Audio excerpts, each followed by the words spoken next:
Okay, welcome everyone. Who's the first time in InnerFlow? Okay, that's good. Not first time, but not member. So you've come for a class, you came for the spa. No? Okay, brilliant. It's just it's going to take like a minute. I'm going to explain you a little bit about InnerFlow and why we're doing this with her. Okay. We are on a mission to help people find flow state through movement and different well-being experiences. Okay.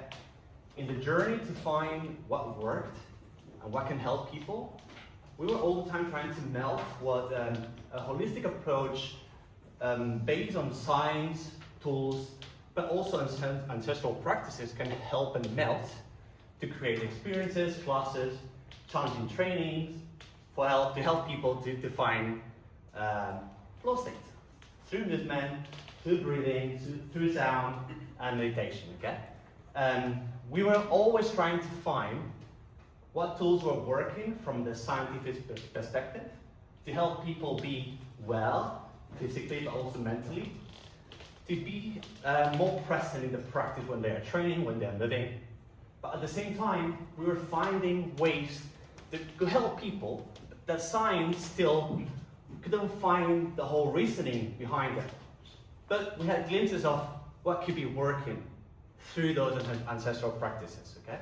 So that's why we blend like strength training and challenging sessions that are gonna help you find that challenge, skill, balance to help you get through the channel towards flow state, okay?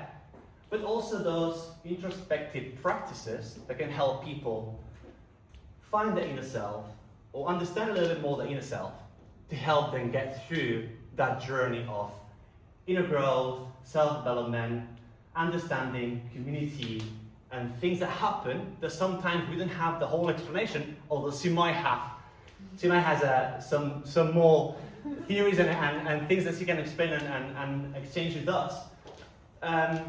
So that's why InnerFlow is like a blend of different things that sometimes you won't see anywhere else in the fitness industry, right? So we're trying to grasp things that are helpful for the well-being of those that are spending time with us.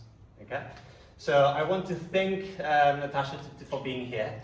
Okay, it's going to be an honor to have like a scientist and a researcher trying to explain things that we know that work, but sometimes we don't know how to explain it. Okay, and she's going to explain it pretty well. Also, she's going to be Pamela's going to be sharing some of the things that she will explain later. Okay, related with breath, but also sound and vibration, with an amazing sound healing practice at the end. Okay, so thank you everyone for joining and for coming here. If you haven't tried that before, you haven't come for a class, if you're not a member, hey, pop by, try a class, go to the spa, and get a sense of what we're trying to share with people when it comes to mindful movement, but also holistic well-being, okay? So thank you everyone, and enjoy.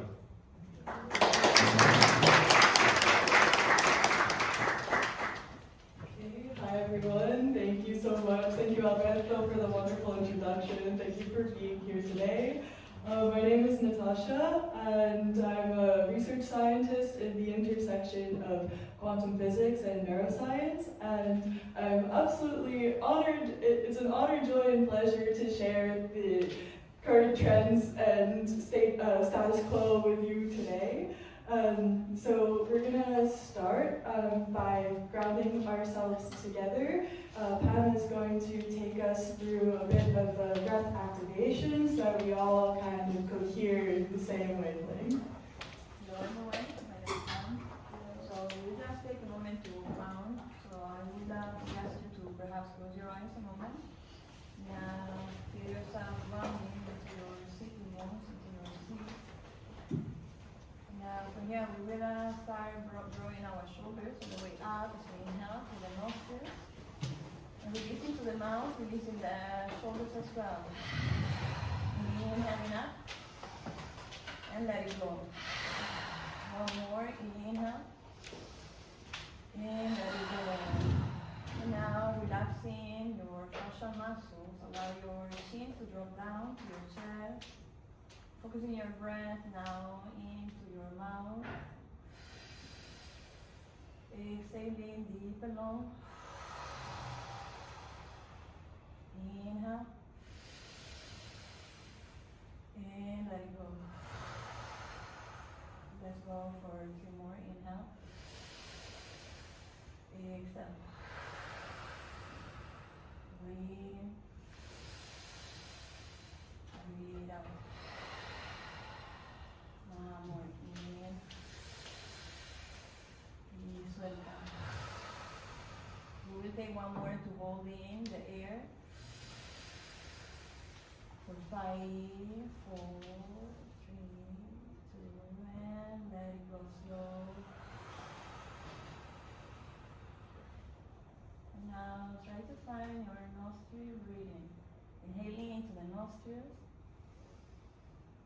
Exhaling to the nostrils, engaging your back of the throat as if you are imitating a hum. Listening to your own sounds, your vibrations. Connecting with the sound of prana, the vital force running through your body.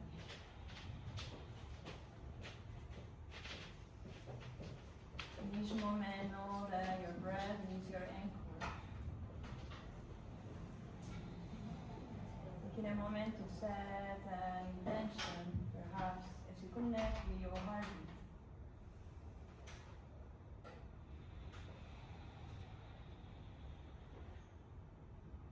I offer you this one today. Om Namo Gurudev Namo. I honor the divine teacher within to lead the way. Om Namo Gurudev Namo. We'll take just one last deep breath. Engaging the tongue as you exhale, lion's breath, so sticking the tongue out. Let's inhale in. Y suelta, let it go. Start crossing our hands in front of the heart. Start finding your hands to cover your face, cubriendo los rostros.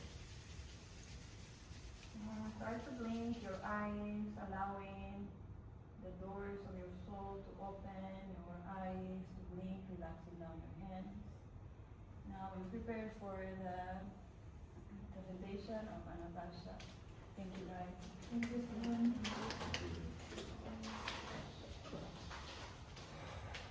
Now that we are all calibrated, we're going to step into a realm that underlies every instance of existence of our universe, every cell in your body, every cell in every plant of every tree, every grain of sand, every drop of water, every star in the sky is all made up of the exact same particles, the same fields, the same waves that underlie the fabric of reality. And today we're going to be talking about how that fabric of reality weaves its way into our bodies. And the way best to concretely describe this is quantum biology, the presence of quantum effects in the body and other forms of biology, and well-being, how we are well in this life. And just to begin, I want to tell you guys a bit about me, so you're like, okay, why should I listen to this person? What is she saying? So hi, my name is Natasha. I'm a current master's student at Universitat Pompeu Fabra in brain and cognition. We got some fellow classmates here. And we're actually defending our theses in like a few days, so we haven't graduated the next day, so we haven't graduated yet. That's why I'm here in Barcelona. And as well as I'm a labs coordinator for the Intercollegiate Psychedelics Network. So as you'll see in the presentation, the psychedelic experience has a lot in common with both ancient and indigenous practices and also quantum field theory and general quantum mechanics. As well as I'm a research scientist for IONS, or the Institute of Noetic Sciences, which was founded by an astronaut coming back from the moon when he had what's called a noetic. And noetic means like transcendental, psychedelic, kind of just like a transformative experience that connects you with this greater than the self energy. And if you're interested in more, our personal site, neuronatasha.net. And okay, how did we get here? Last year, I graduated from Princeton with a bachelor's in physics and a minor in Chinese language and culture. And a lot of this work is inspired actually by the parallels between physics and like ancient Taoist philosophy. And I wrote my senior thesis, Birds, Brains, and Quantum Biology, on quantum effects in birds, how they sense the Earth's magnetic field, potentially. There are a lot of, it's a proposed theory that birds, when they migrate across the globe, they sense the Earth's magnetic field via quantum interactions in their eyeball. And so that was part one of the thesis. And the second part was modeling the brain as if it were one giant electron with the mathematics of quantum theory. But I really want to talk to you about the birds, because the first time I explained the birds, like fully, like, you know, all the way through to my friend, we were sitting on this fire escape, and this is a recreation because I didn't have my phone at the time, but there was a little bird sitting there from the moment we started to the very end of the conversation. And then yesterday, literally as I was making this slide, you can see this mirror image, this little like parrot situation where a guy came and sat right next to me on here. And then I was like, okay, hello bird. And then it said hello back. And then it flew, and then it came and sat next to me. So we talked to the birds. Okay. Alright, so this is a little bit about me. Hopefully you got some grounding in what I would say. And the question that I really want to explore today is, what happens when the great mysteries of life converge on each other? When the subtle waves of the Tao guide us towards the infinite, ever-fleeting yet ever-present moments of quantum fields, when the curves and whirls of psychedelic experiences mirror the curves and whirls of our lungs, our veins, the stars, and the trees, what happens when the great mysteries of life converge on each other?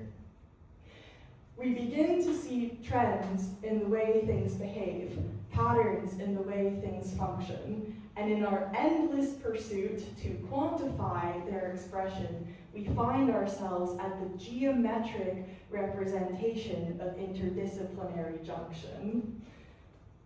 So the first geometry I want us to explore today is the idea of duality and the whole.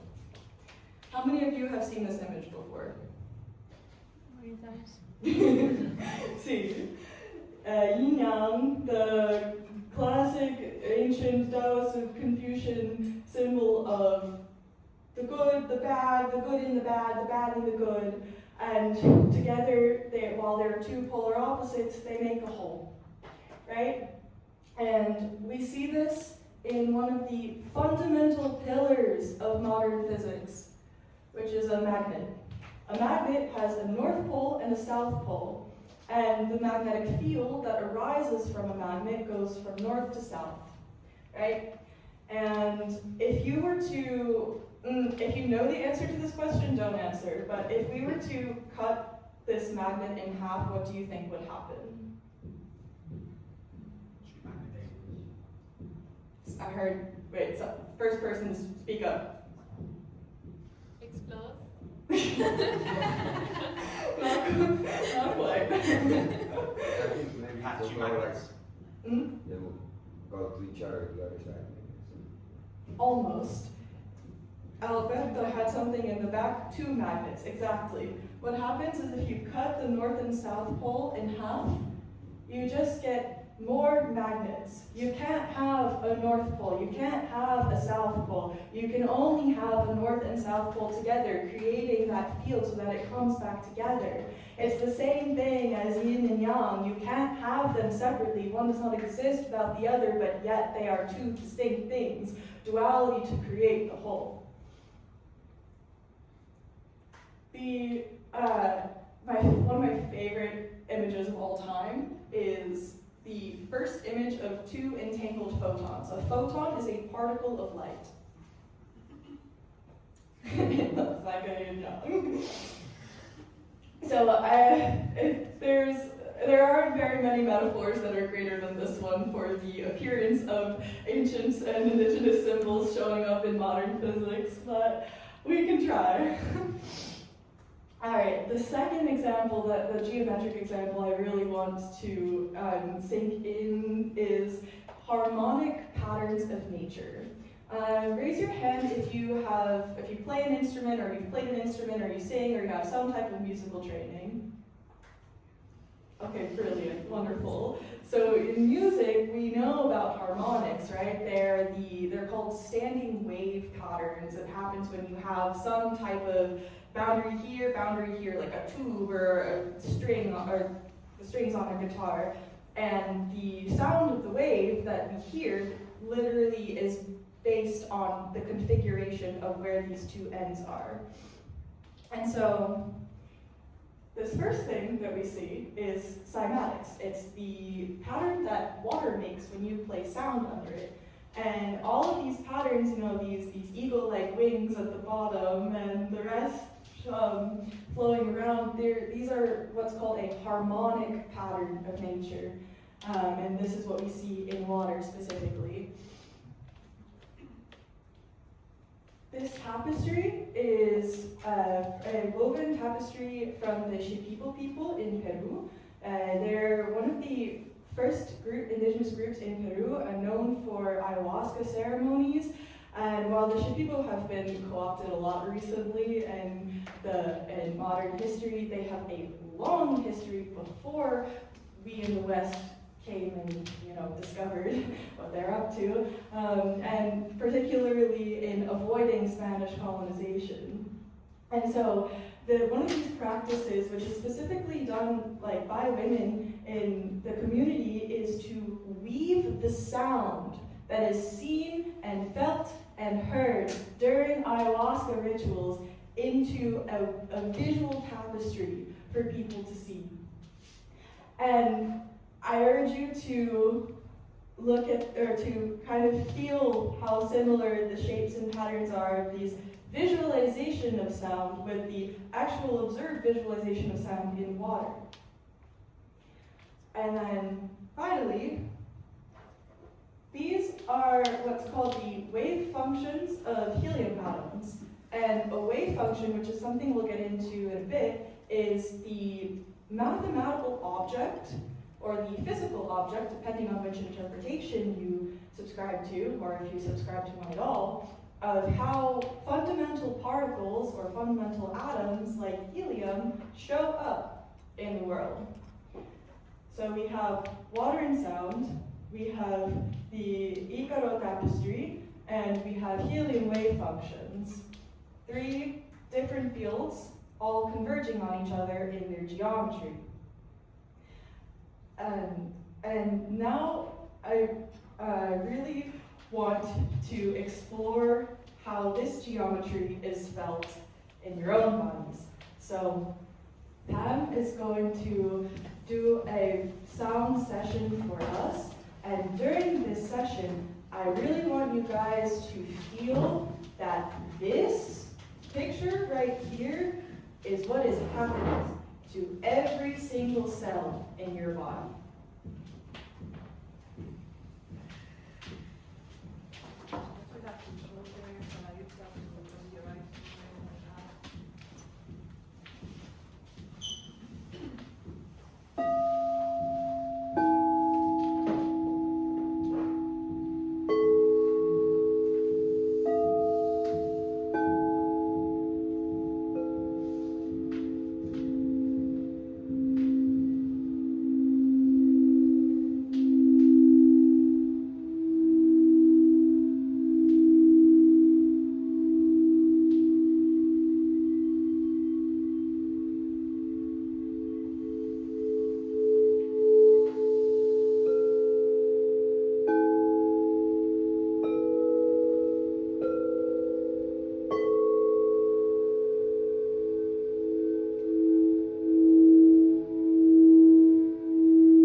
Thank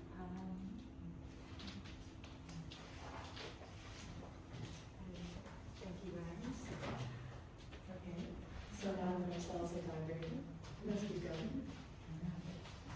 Okay, and the third geometric exam I really, really want to transmit is the wonderful world of waves.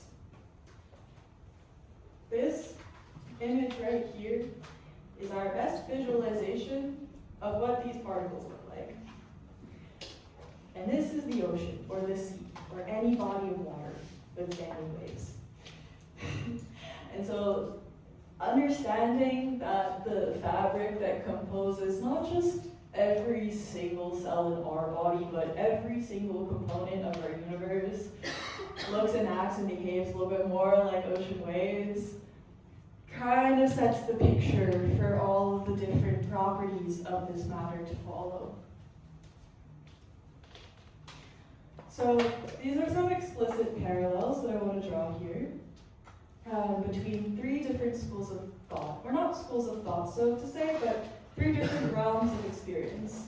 In the first bucket, or blob or bubble, we have psi. The Greek letter psi is both the letter that's used to describe the wave that we saw in the previous slide. It's called the wave function. Again, it's the object that characterizes, describes where and when the particle exists in time, space and time. The second box over here, ancient and indigenous cosmologies. Cosmologies here means a way of understanding the universe and our place in it. And then psychedelic experiences. So, first parallel I want to draw is between what's called quantum field theory, which for all intents and purposes is just that the world looks like this. So quantum field theory, and those fields are everywhere, in everything, along with something called the zero-point energy field. And the zero-point energy field is a field that exists in a vacuum. So there's no electron, there's no proton, there's no photon. It's just empty space. And yet within this empty space, we have these little moments of existence popping in and out. They're called particle creators and annihilators, and it's kind of just going like this at different rates and different frequencies, and it's everywhere. You can't escape it. Even if there's no particle, it's still there. What does that remind you of? And for those if anybody has heard of, studied, or encountered Taoism, or it's a lot of English translations say Tao with a T, but in the classical Chinese translation, it's Dao with a D. The character is next to it, and it means the way. And one of the first and the most infamous passage from the Tao Te Ching is Dao Ke Dao Fei Chang Dao Ming Ke Ming Fei Chang Ming. The path which can be trodden is not the eternal Tao. That which can be named is not the eternal Tao. The Tao is described in the Tao Te Ching as this all-pervading field of unity that permeates every single instance of existence. Very similar to this concept of patterns in the zero-point energy field, or the quantum fields that we saw before. There's also qi, which the character for qi is to the right, and it also translates in modern Chinese to air. They're a little bit different, of course. Like we think of qi in the spiritual sense as the vital life force. And in any case, it also resonates with the idea that there is this infinite, all-pervading field of fluctuations and energy moving throughout the entire universe, including our bodies and ourselves.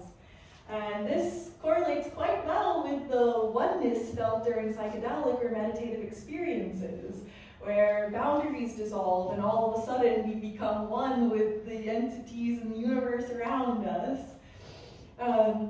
And going back here, we also have quantum entanglement. Raise your hand if you've heard of quantum entanglement in any capacity before. Higher, so I can see who's raised. Okay, brilliant. So quantum entanglement is the idea that, it actually goes back to this more than anything. Quantum entanglement is the idea that we can represent two electrons, two protons, two particles with one mathematical object. And because they're two parts of a whole and you can't separate them, information about one particle tells us immediately information about the other particle. And so entanglement is a way of communicating non-locally. Albert Einstein called this spooky action at a distance. He really didn't like it. But the idea that particles and instances can communicate with each other technically across the entire universe instantaneously, as long as their wave function is the same.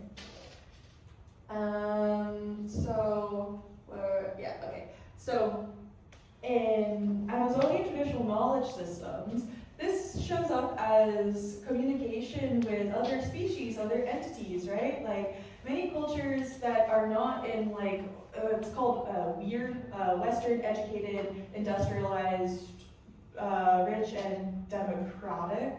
And it's used in like many different types of science, not just like quantum or neuroscience, but like all different types of science to describe particularly countries like Europe and the United States who like fit this particular category that comes with a bunch of biases. And in most non-weird countries, humans are not considered the only beings to be conscious. In fact, consciousness is seen as something that can express itself through any interface, whether it's a leaf, a tree, a patch of soil in the earth, or like a cup, you know? And because we're all made up of that same stuff, and that stuff is entangled with each other, it can be this type of communication with non-local entities.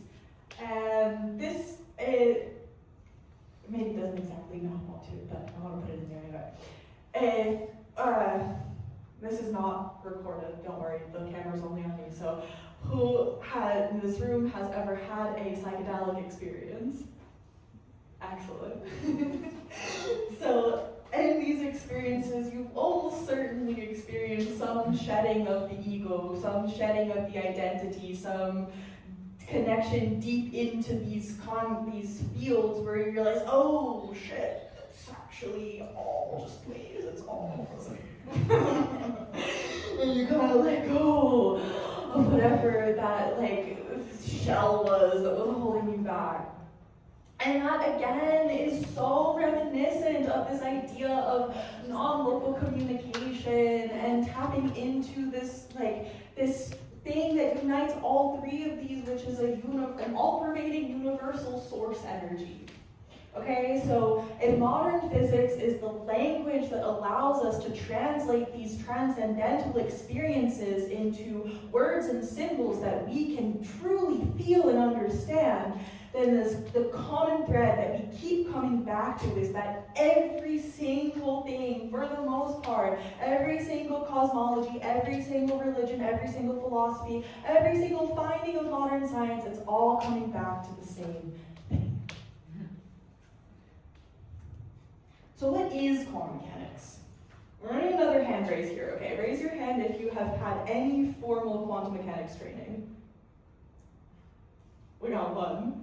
Beautiful. Okay, this is what I was hoping for. Who's seen this picture before? Yes, we've almost all seen, like whether you're in middle school or high school or elementary school, you've probably seen this diagram of a proton, an atom, where there's a proton, a positive charge in the middle, and an electron, a negative charge circling around the electron. Now, this is a great image for understanding like biochemical processes and like how, like just as a beginning, like it's good, this is fine, but it's not the whole story. These particles are not just balls orbiting each other like the planets in our solar system, which are also made up of waves. In reality, an atom looks something more like this, where the red spot in the middle is the proton. It's localized, it's not moving around so much because it's heavier. The proton is like 10 or 10,000 times heavier than an electron. But they have the same charge, which is important. So The proton is localized in the middle, and then the rings around it are what's called the wave pattern of electrons. So what this image is capturing is not a bunch of electrons scattered around this proton, no. It's capturing a bunch of different time points of the electron being at any of these given locations. And because the electron is moving so fast, and whenever we take an image, it's called an observation or a measurement, what we get out is this pattern that looks like concentric circles, kind of looks like rings. If you ever stared into the sun, which I don't recommend doing unless you're doing it like this with a specific angle, then you've probably seen they're called airy discs, and they got like a white spot in the middle, and then black ring, white ring, black ring, goes out and out and out and out and out. It looks all like this. So what is quantum mechanics?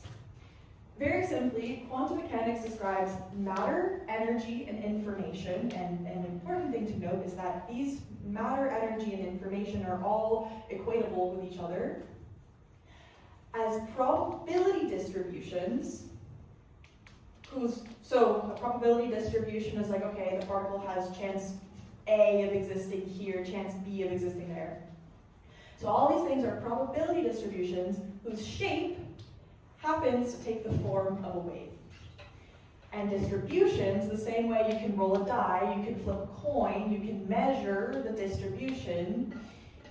We can measure the distribution of these particles. So this picture, this blue picture on the left, is just a bunch of different, it's like you're pulling a card or a ball out of a bag, right? Just a bunch of different measurements of this probability distribution that takes the shape of a wave.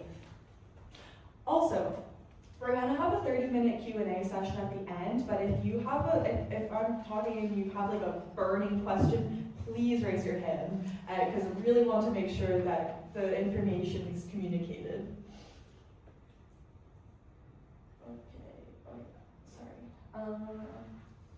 Yes. Okay. So, math, scary. It's not scary. It's 4 letters. And I'm of the opinion that everyone can learn math, and that's what we're going to do today. So, this is the Schrödinger equation. It's the heart of quantum mechanics. Erwin Schrödinger was one of the founders of quantum mechanics. He's also thought to have been tripping on acid when he came up with some of his equations. So this is a common theme that will come up in the founding of these particular sciences. And what the Schrödinger equation does is it describes the evolution of energy of the system. So we're going to start with psi. Psi is the wave. Right? Psi represents the particle, psi is the probability distribution, psi is the wave that's propagating throughout space. Normally, it's represented as a function, a matrix, or a vector. You don't need to know what those words mean, just know that they're objects that can store information. So this is the particle. Psi is the particle, psi is the wave. H, with this little hat, the hat and the brackets on this guy, it's called the Hamiltonian, and it's all of the different physics that's being applied to the system. So, for example, if I were to describe a Hamiltonian of you guys right now, the physics would be the force from gravity of the Earth, so that would go in here. It would also be the force from the chair pushing up on you, that would also go in here. And it would be if we want to get into it, really all of the different air particles buzzing around. But just the Hamiltonian describes what's going on. What is the wave feeling? So for example, when Pam was doing the sound, when she rings the bowl with the, what is it? What's this? When she rings the bowl with the mullet, the physics of that system is how the mullet hits the bowl. And then the wave, the sound that we hear, is what travels from the particular, it's called an initial condition. So we have this hat in the brackets is called an operator. It's an object that applies an operation. It transforms the object inside.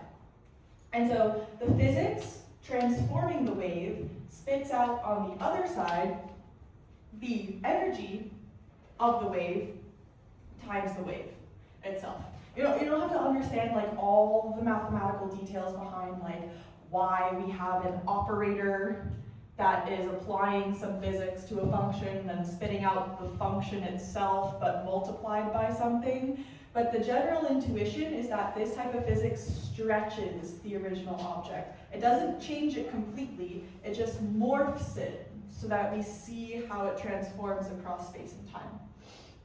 And so this equation is the main equation that we use to describe how a particle, how a wave evolves in space and time. And another parallel you'll notice is that this is an energy function. How often have we heard about energy in terms of in any sort of like human context? Raise your energy levels, lower your energy levels. This gives you energy, this takes energy, energy. Everyone always talks about energy. And sometimes there's a little bit of hate for it, right? It's like, oh, that's woo. No, it's literally at the heart of the equation that governs every single physical process that we deem as, in the West specifically, as the golden standard of existence. So, another thing that I really want to drill in is that all of us, like human beings and all of biology, are just carbon-based configurations of the exact same particles that we know that these types of mathematics exist and work for. And so we should see how that the Schrödinger equation plays out in our biology. So who here has heard of the mitochondria being the powerhouse of the cell? Say. Okay, great. The mitochondria is the powerhouse of the cell. It's in our cells, look like this, and it kind of looks like an egg. And then the mitochondria are these like energy generators, and the usable energy is called ATP. And they're scattered all throughout our cells. And specifically, where the energy is produced is in this inner membrane. Can you see like the wavy structure in the middle? Yes. Thank you. So the energy production happens in. Okay. And the way in which it's produced is through something. Okay, so yeah, this is the membrane. And this specifically, the way in which the energy is produced is through something called the electron transport chain. So how electrons move through this membrane. Remember, electrons are particles that can be described by waves. Electrons moving through the chain and then producing ATP, which is the biological usable energy on the other side. And so we can model these electrons in this membrane as waves. And we can solve for their evolution and dynamics with the Schrödinger equation, which is the one we talked about a couple slides ago. And so here, the electrons are the psi, right? The electrons moving through the mitochondria membrane to produce energy, we can model them with the psi. This H is going to be all of the different electromagnetic forces that are happening from whatever these complexes are doing. And this E, this energy that we spit out from the end of it, is saying, okay, the particles can exist at these different energy levels. And in biology, and this is something that's also very important, different energy levels access different biochemical pathways. And then different biochemical pathways, of course, have all of the downstream consequences of what happens when you pick path A or path B. So again, H describes the biological environment, psi is the wave function, describes the electrons, and then E, energy, determines the accessible biochemical pathways. So the first example of quantum effects in biology that I want to walk through is something called the radical pair mechanism. And we're going to start with the birds. So in birds, specifically pigeons or any migratory birds, they're flying across the sky, right? And the sky is blue, right? More or less, unless it's a cloudy day. But there's a lot of blue in the air. And so all we need for this process to occur is a singular blue photon, one particle of light. So a photon comes in, it hits the bird's eye, goes into a creepy sauron eye, and then it hits the retina, the back of the eyeball. So the retina is basically like a lens on the back of your eye that captures light and then does stuff with it. So in the retina, this is just like what the retina looks like from a cellular perspective. So again, we're following the photon. It's gotten the eyeball and the retina, and now it's going through the cells in the retina. And it comes upon this protein called cryptochrome. Cryptochrome literally means color carrier. It's the protein in the eye that can absorb light and process it. And in this protein, in cryptochrome, there are two electrons. They're entangled with each other. And so remember, two entangled electrons can transmit information to each other instantaneously. And their information is linked to one another. So the photon comes in, and then you can see the photon hitting the electron there, right? Okay. So the photon comes in, and it excites one of the electrons. Now, I do want to make clear that this is just a visual. It's not like completely accurate, but it's hard to get completely accurate, but just this is good enough for now. So the blue photon comes in and it excites, this is the pair of electrons. Remember, we're in the eye of the bird. E ground means the energy of the ground state. This is before any photon excitation. This is just the two electrons existing with each other. So the photon comes in and it excites the electron on the left, right? And now we're in an energy state of an excited electron. And remember, in biology, different energy levels means different pathways. So what are the different pathways? So the radical pair mechanism, and the reason it's called the radical pair mechanism is because it's dealing with a pair of radical electrons, where radical means they're not bound to any nucleus. They're free, they're moving about.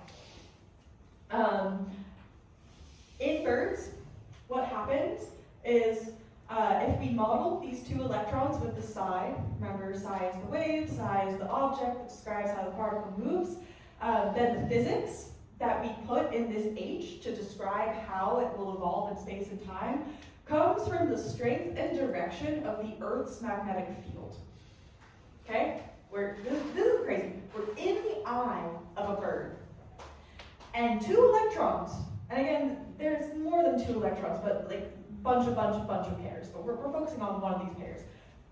One of these pairs, in the eye of the bird, the energy levels, and therefore the biochemical activity of these electrons is literally being modulated by the magnetic field of our planet.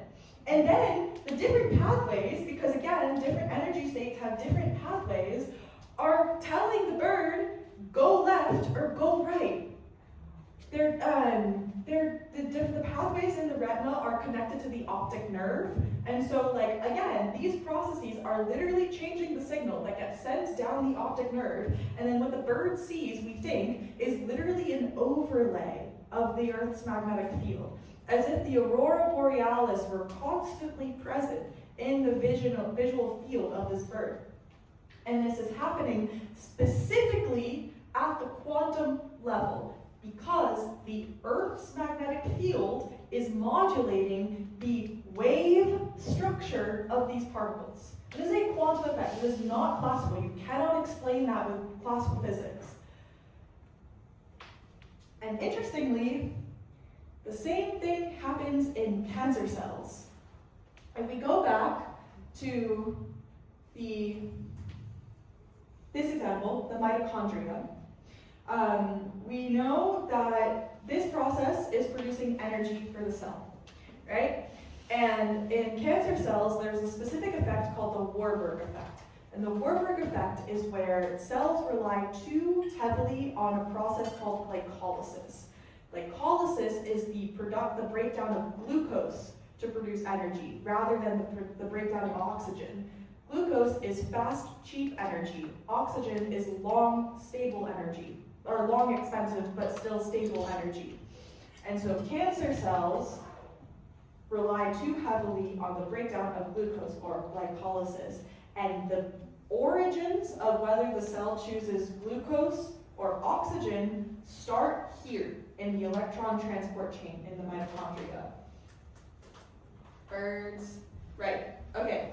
So just as the Earth's magnetic field changes the electronic states of the particles in the bird's eye, which tells the bird go left, go right, go up, go down, in cancer cells and in all cells, in the mitochondria, if you apply certain strength magnetic fields, not big ones, I'm talking like an MRI, for example, uses a magnet that's 3 to 7 Tesla.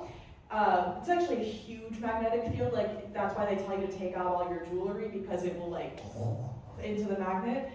The magnetic field that we apply to, oh, and for reference, the Earth's magnetic field is 1,000,000 times smaller than an MRI machine. And the magnetic field that we can apply to cancer cells or to regular cells is like 1,000 times more than the magnetic field and less than the MRI machine. So it's like right in the middle, but it's still very weak. They're called weak field effects. Your phone generates a similar sized field.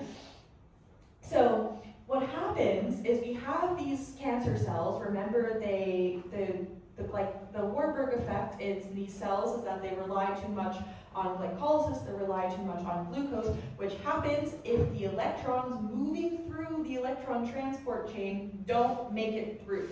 It happens if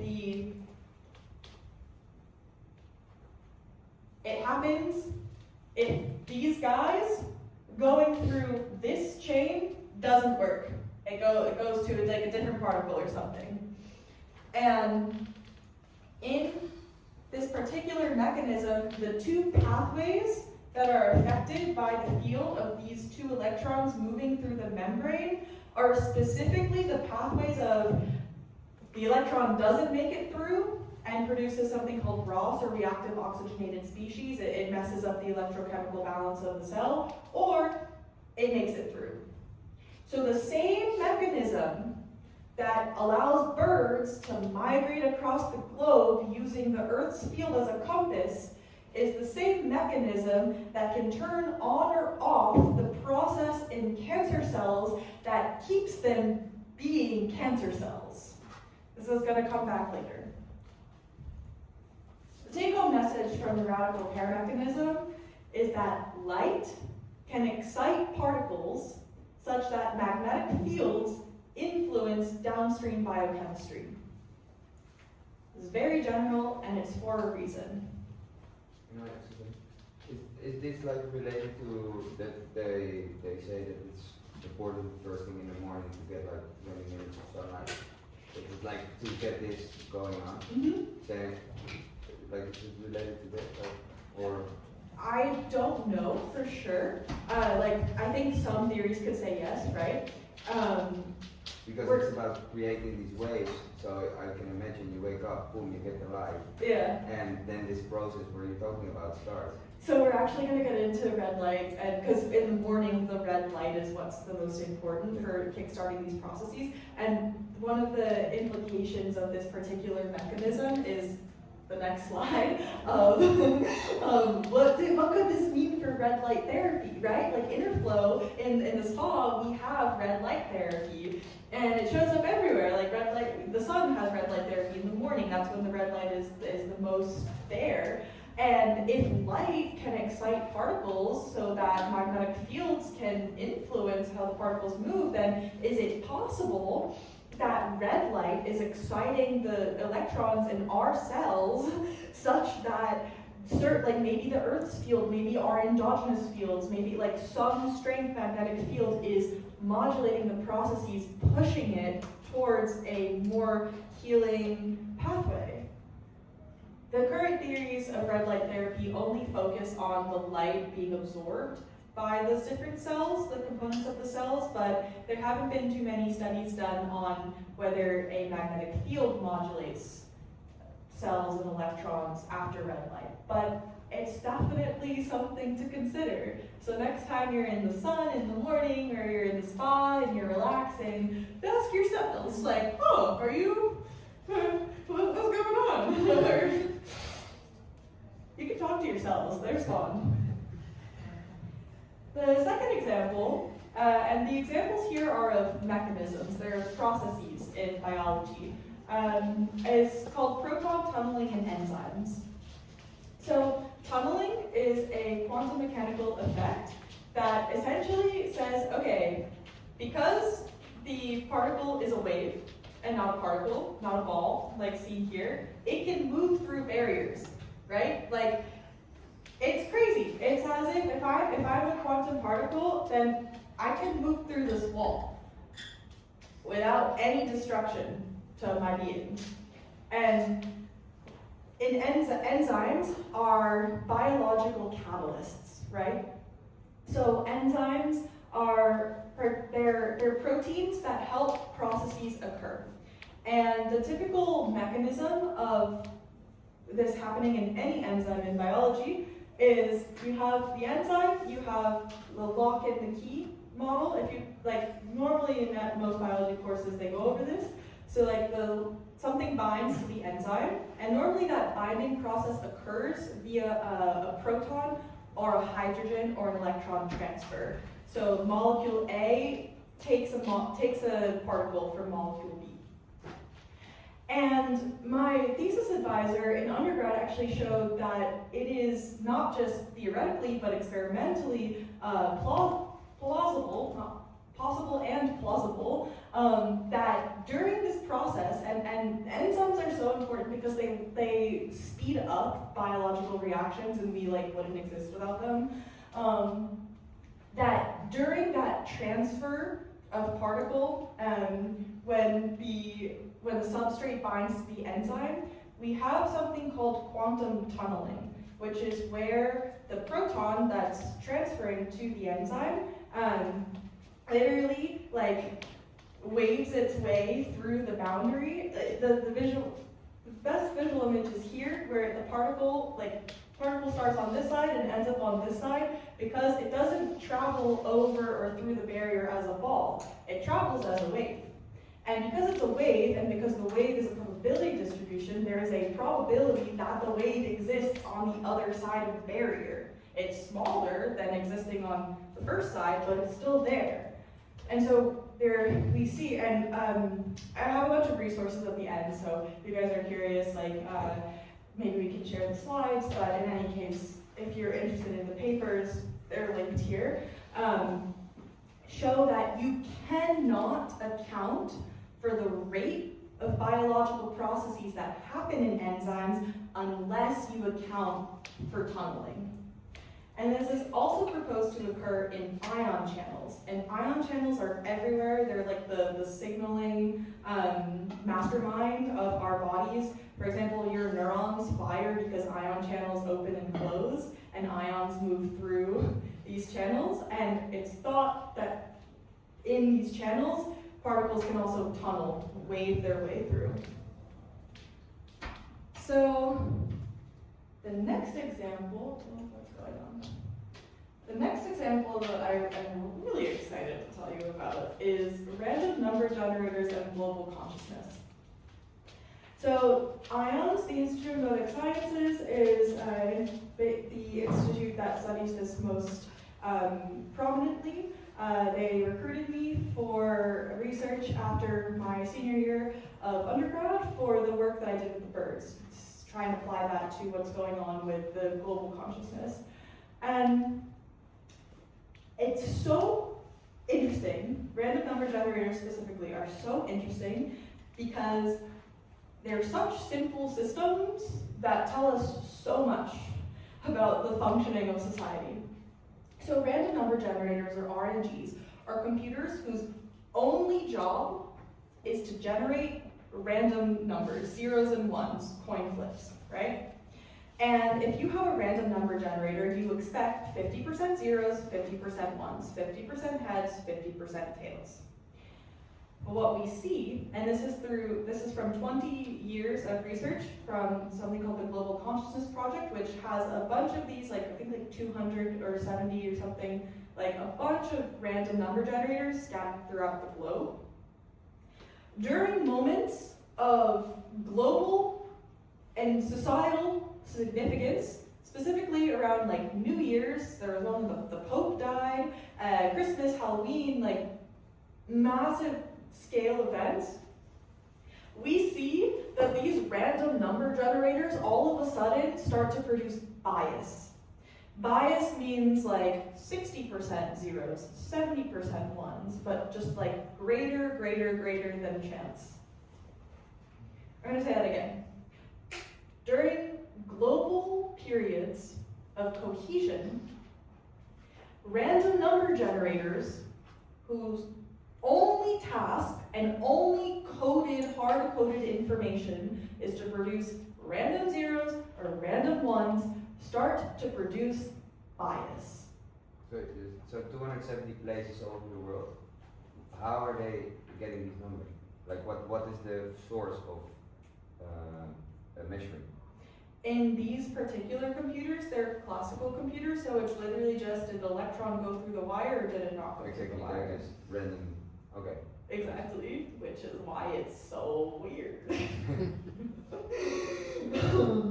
So the Global Consciousness Project has studied this for 20 years on classical computers, and recently the Entangled app, which the QR code goes to the app, I highly recommend downloading it. It is so freaky. The Entangled app studies this process on a quantum computer, where the randomness is actually generated from like the quantum computations.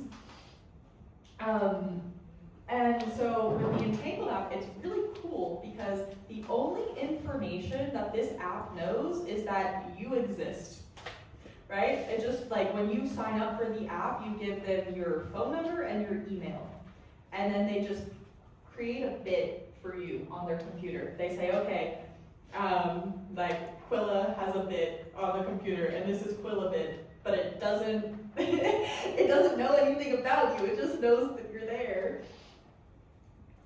And what I'm telling you, I've had the strangest experiences with this app where like I'll be having like a crazy dream or something, and then I see my data is showing bias at like the exact 2 hours that I was having the dream, or like I'm having like a profound emotional experience and I felt like I'm not talking in person, like my phone's over there or something, and then like my data starts trending, and it's like, it's so freaky and weird.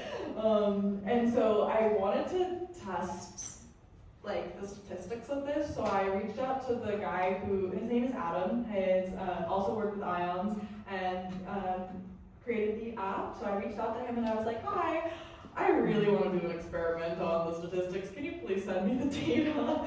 And he was like, yes. So he sent me my data for like 3 months or so of the app, which is like a little over 3 moon cycles. Because, like, you know, the girlies were in tune with the moon. So I was like, okay, like, I wonder if my data trends with the moon, right? So I had all my bits, when they're random, when they're not random. And then I pulled data from NASA's JPL website of, like, when the moon is the brightest, or, like, moon luminosity, which is it's the same thing as the phase. And then I ran something called a sliding window analysis, which basically like it captures how often something happens in like any given period of time. And I found that the periods of time that I had my data trend the most or show the most ordered bias was within 1 to 2 hours of the peak of the full moon across 3 months. So I was like, that's crazy. Yeah, I love you guys. If you're interested in this stuff, the Entangled app is just super cool. So random number generators and global consciousness. And then finally, what does this mean, right? Like, we're learning all this stuff. We're saying, okay, light and magnetic fields and particles, they can all affect each other, but what does this mean? The most important part of quantum biology is that it is extremely cost-effective, cheap medicine. The only thing that you need to create a magnetic field is current going through a wire. If you put your right thumb in the direction of any current, so again, like the current that goes through your arm, the current that goes through the computer, the current that goes through anything, and you curl your fingers in the direction they naturally go, that is the direction of the magnetic field that is necessarily produced. Not necessarily, but in most cases produced. And so like, this image here, like that is literally what's going on. Like you can feel it. If you've ever felt energy, chi, prana, apana, like if you've ever felt the tingling sensations, almost certainly one can imagine that it's because there's a magnetic field circling around the palm of your hand. So that leads me into field communication, right? Like if fields are able to transmit information, to transmit signals, then what does that mean about human-to-human connection? What does that tell us about human-to-technology connection, human to plants? Plants communicate through the same signaling molecules that our brains do. They use calcium, sodium, like all of the neurons, all of the molecules that our neurons are using, plants use them too. And collective societies. What happens when we as a global consciousness come together? Can we create patterns in the informational signature of the world? And the second one, light activation of previously inaccessible pathways, like red light in the morning, like sunlight. Yeah, sunlight, super important, right? Sunlight has all. Hey guys, so my phone died during the process of recording, so we're gonna pick up where we left off, but here after the talk. So what I had just said in the flow talk is that sunlight is super important for us humans to absorb for a multitude of reasons, but the context that I want to put it in here is that sunlight, natural light from our sun, solar energy, contains all of the wavelengths of visible and invisible light. So while infrared or red light therapy is very useful for absorbing the infrared light that is indeed present in the sun, getting direct sunlight has all of the different wavelengths that our body needs to function.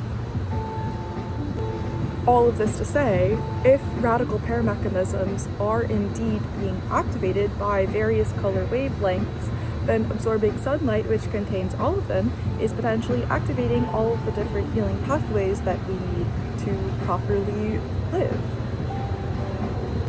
And then finally, connecting back to our theme of interdisciplinary convergence throughout this talk, the harmonic patterns that we visualized earlier with the cymatic sound in water, the kene or the icaros woven into a visual tapestry, and helium atoms, all looking very similar to each other in harmonic patterns, beg the question of, if these are the patterns that fundamental particles, fundamental matter, fundamental fields, energy, quantum fields, zero-point fields resonate in, move in, then is it possible that chi or prana or this vital life force and the way in which this chi or prana flows throughout our bodies is consistent with different resonant patterns of the chi and prana throughout our bodies?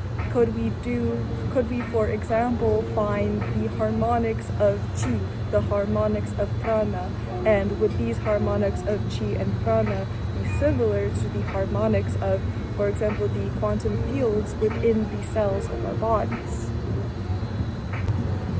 Moving towards the end of the presentation, the end of the flow talk, an important question to address is, if quantum biology is so simple and transformative at the same time, then why haven't we heard about quantum biology before? The answer comes in two main reasons. The first one is a bit of scientific misdoing throughout the past century or so.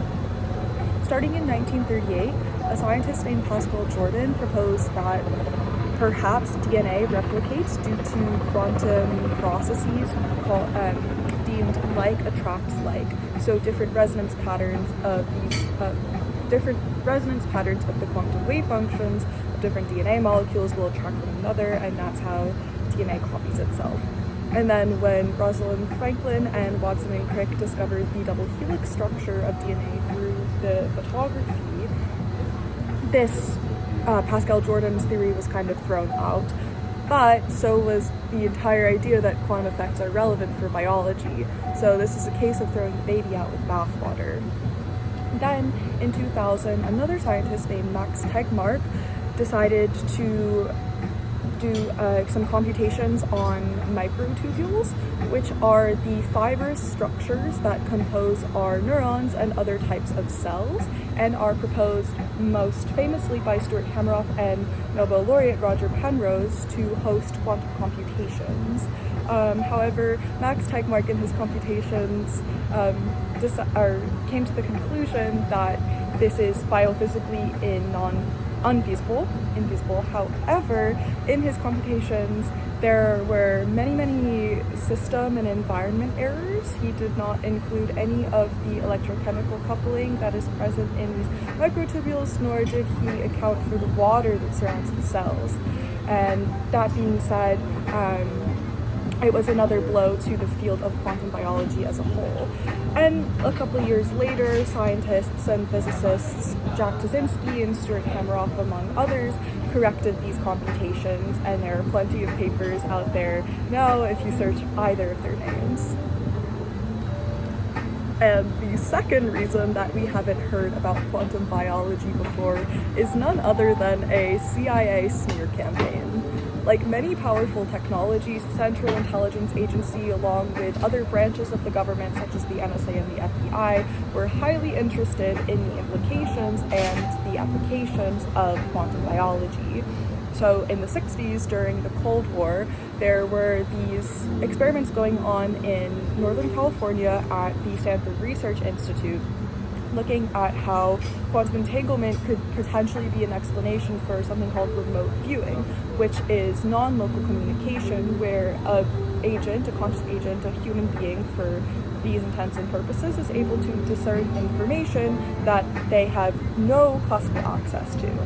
Now, when the CIA heard about this, they essentially took over the project, classified it, named it the Stargate Project, and removed any public knowledge of quantum biology, or not quantum biology, but any sort of research of quantum mechanics related to human information, human communication. And this was not an accident.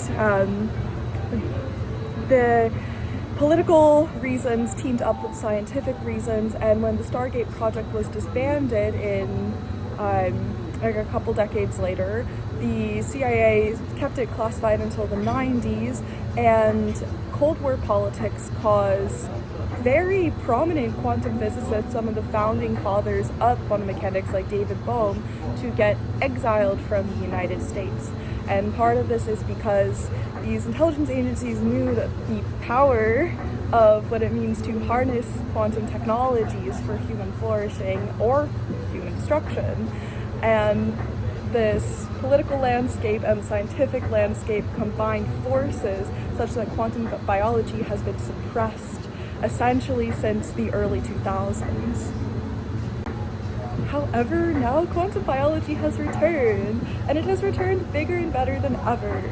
Now we as physicists, as biologists, as chemists, as scientists, and humans in general can approach the subject from a place of well-being, from a place of flourishing, from a place of true scientific discovery, and we can apply our robust methods and our unconventional methods to really truly grow and expand the field of quantum biology for everyone.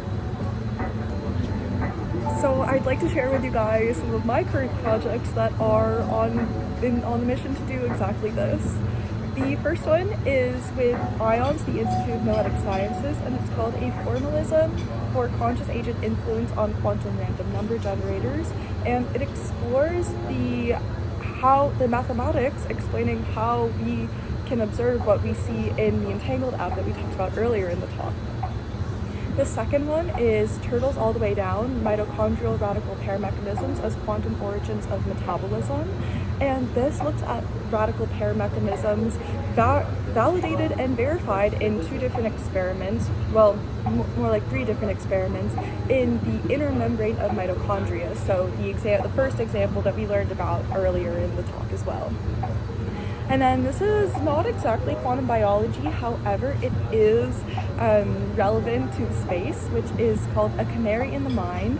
A single baseline is able to predict depression and anxiety. A single baseline in the brain can predict depression and anxiety 1 year later. And this is, when I say not exactly quantum biology, it's because it's not looking at quantum processes in the brain, but it's taking the mathematics of quantum mechanics. So remember the Schrödinger equation. It's taking the mathematics of quantum mechanics and applying these mathematics to whole brain activity, so fMRI, and then seeing what happens to the energy levels, the quantum-like energy levels of the brain. And we're able to see that these energy levels are able to predict whether the person is in a healthy state or in a depressed state. And then finally, the effect of low-intensity static magnetic fields coupled with green light affect mitochondria morphology and ROS generation. And this is one of the preliminary papers to the Turtles All the Way Down project. And then most recently, my master's thesis, Congruent Signatures of Fractal Criticality Are Reflected Across Quantum and Cortical Scales, shows that when we model 2 sets of information in the brain, the first being the wave function of neurotransmitter-bound receptors, and the second one being whole brain fMRI activity as individual fractals, we see that the patterns of these fractals, patterns that reflect levels of criticality, which is an essential metric for biological function, they have a linear relationship when we plot them by brain region. So the TLDR claim of this is that the patterns of quantum information per brain region are reflected all the way up at the whole brain level, and that is 10 to the 9 it's 9 orders of magnitude greater. Now I'm really excited to share this art with you by Alex and Allison Gray, who are artists in New York State. They run the Chapel of Sacred Mirrors, and I visited the Chapel of Sacred Mirrors on a field trip my senior year at university, and when I saw these 3 paintings, I just immediately in my heart felt this is what I've been trying to explain. This is everything that has resonated, everything that has learned is just encapsulated by these 3 images.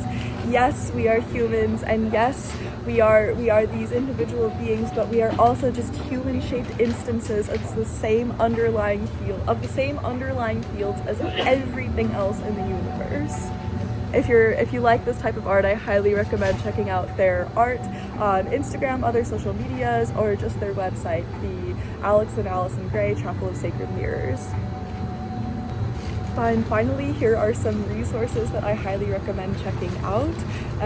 Quantum biology, specifically the Quantum Biology Institute DAO and the QEBS, or Quantum Effects in Biological Systems conference. They have all of the information you could possibly want to learn more about quantum biology. For psi research, which is psi, like literally the Greek letter psi, that stands for the wave function, or like parapsychology, supernatural research, the Institute of Noetic Sciences, IONS, which is the institution that I work for, HeartMath Institute, Entangled Labs, please download the app, and the Global Consciousness Project are super interesting. And then Consciousness and Psychedelic Research, Qualia Research Institute has excellent mathematics and visualization. The Intercollegiate Psychedelics Network, shout out, is a global network of university and post-university students and researchers studying all different areas of psychedelic science. The DECO group at Universitat Pompeu Fabra, which is the university where I just completed my master's, is focusing a lot on how whole brain activity and human well-being and health changes in different states of psychedelics. And then finally, the wonderful work of my friend, Dr. Rebecca Sananayaka, is beckplants.com. She spent 27 months in the Amazon doing field work with plant plant maestros and they're called master plants, and her work on interspecies communication and liminal spaces is just amazing and incredible. Highly recommend checking out her work. And then the books as well, How the Hippie Saved Physics, The Tao of Physics, and The Science of Magic, all wonderful, wonderful books to read. Thank you so much for being here today. Muchas gracias por estar aquí hoy y muchas gracias por ser aquí hoy. Thank you so much. And unfortunately, because my phone died, we didn't get to talk about the Q&A, but there was a wonderful Q&A session, and I'll share with you my favorite question from the session and the discussion surrounding it, because I think it truly gets to the heart of the beauty of quantum mechanics.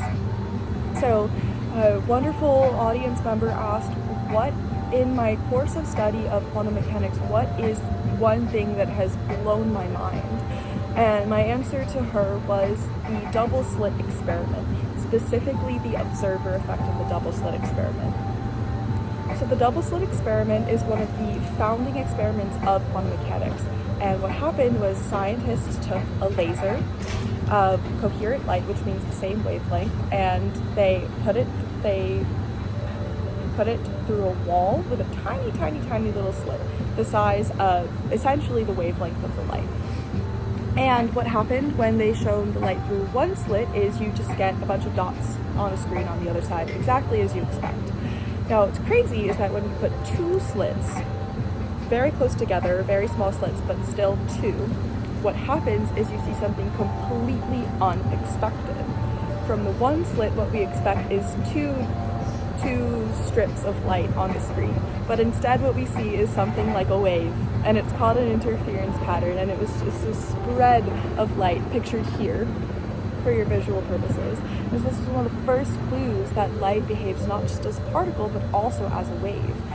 And now the thing that has truly, truly blown my mind is that if you put a detector in the slit so you see which path the light goes through, you don't get that interference pattern anymore. You get the expected result of light being only here and only here, results pictured here. And so this blew my mind because it's one of the most direct examples of what happens when observation changes the system. And if this is what happens with light in any capacity, then it begs the question of what other processes change simply because we observe them. So with that, thank you so much for listening, and I hope you learned something today and curiosity was sparked, and hope to see you soon. Ciao!